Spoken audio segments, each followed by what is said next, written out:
Everybody on YouTube, this is a little view of what happens out here in the garage when I get crazy wanting to build something, and this is the best place to do it. So this is normally my gym where I put my bikes, and it's where I stick everything off to the side when I decide I'm going to build this enormous sump. I want to show everybody where I'm at with the sump. I've been working pretty non-stop every available minute for about 2 weeks on it. And you can see the size of it. Behind it is 8-foot plywood leaning up against the cabinet there. And here's just a little view of all the chaos tools everywhere. All the equipment, stuff I've been using, my epoxy, my denatured alcohol that I mix it down with. I have silicone still curing. I've got a few more days of the epoxy being totally cured. I'm doing my plexiglass work. I'm going to give you a good detail of that here in a second. But that's the 36-inch viewing panel in the front of this thing to give you an idea once again how big it is. I painted it last night, so now it's all black all the way around. I got it all painted. And this side here is done. I'm going to show you how this sump is going to be working. It's pretty similar to anybody's sump, any sump you buy. I made it a little bit bigger. This down here is on the board because the silicone is still curing, but that little piece of glass, the reason for that is it's going to have a 2-inch filter pad. It's going to be 2 inches by 6 inches. It's going to come just to the top of it, up onto here, and go all the way down to the bottom. So it'll be a secondary, like a last filter, catching particles before it comes into this giant center chamber that will have two 1,800-gallon sumps until I decide if I'm going to get bigger or not. But this is all. I do something that some people do, some people probably don't do, but this is not a big tank. It may be 210-gallon sump, but to me, what I've been building, it's not big. But I make my wood fit just so snug. I glue it and I screw it, and then I take it like a regular aquarium and I silicone my edges. You can see I've got silicone in all my edges, and it's probably going to be the same way I'm going to build the big tank. I have had just great success. Silicone in corners. They will be screwed, they'll be glued, they'll be supported like nobody's business. I built the stand. It's going to be coming up in a video. Once this gets water tested and goes underneath it, I'm going to finish the stand, and it's designed to hold between 30 and 35,000 pounds, which my aquarium won't be anywhere near. Even at 1,000 gallons, I'll be probably around 11.5, maybe 12,000 with all of the doodads. But enough of that. Let's get on to the sump. This is what we did. This is 1.5 inches right here, 1.5 inches. This is going to be my inlet going into. Let's make sure this doesn't come down. It's all just put together temporarily, but this is the plexiglass I got today. It's 1/4-inch plexiglass, cut to fit, sitting on these little brackets. It's very rigid. This is sturdy stuff. The 1.5 inches will be on each side. I have done a lot of research, and they're rated at 2,100 gallons per hour on a gravity feed 1.5 inch drain. So I'm going to have 2 of those on my Stockman overflows coming down. So that's, so say 4,200 gallons per hour, and I'm going to be just under that when I have my new system, my new pumps. If I get, or the pumps that I have now, I'll be under that 4,200 gallons per hour, so I will have no concerns about any overflowing ever. And I've done a big long-winded description of how overflows, balancing it out, getting the right gallons per hour, the right return pump, the right drain, and it's something it's absolutely proof in the pudding. It works perfectly. All right, here is my drip tray. I'm going to get a screwdriver because that's not easy to get out.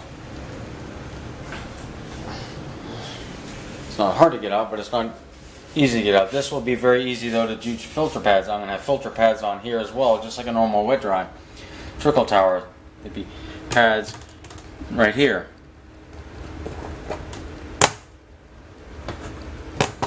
Let me set you down for just a second.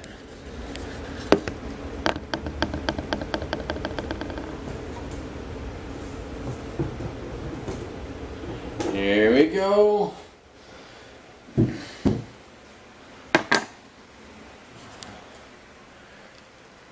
And this is the trickle right here is going to be right on that tray right there. And then down here is light diffuser. Now, a lot of people call it egg crate. I call it light diffuser. I built into this, these are glued and epoxied in little rack. And then here, we'll get this out. We're going to show you what's going on at the bottom. I've got another set of those that I assembled for the rack to go on.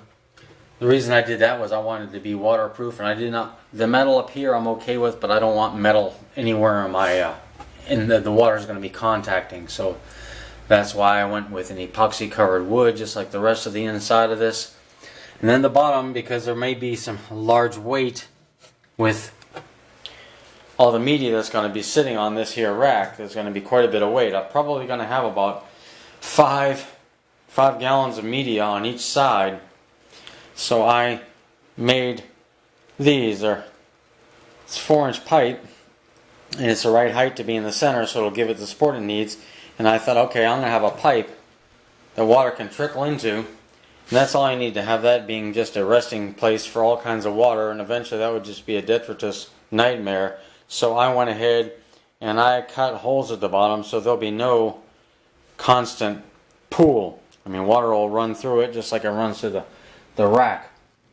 Little things that I think are going to make a difference and need to be done and paid attention to now, because I do not want to have to go underneath the system and take this all apart to clean that out at some point if that becomes an issue with water quality. I don't want crud all in there. So we'll put this back together. See if I can do this with one hand. Oh, is a swimmer that talented? Let's see.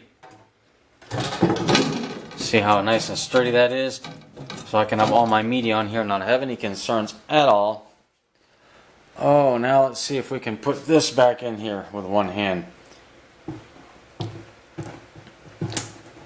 I think it's going to be nothing but a thing.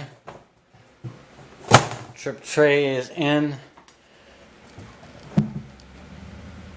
And the cover is in, the inlet cover.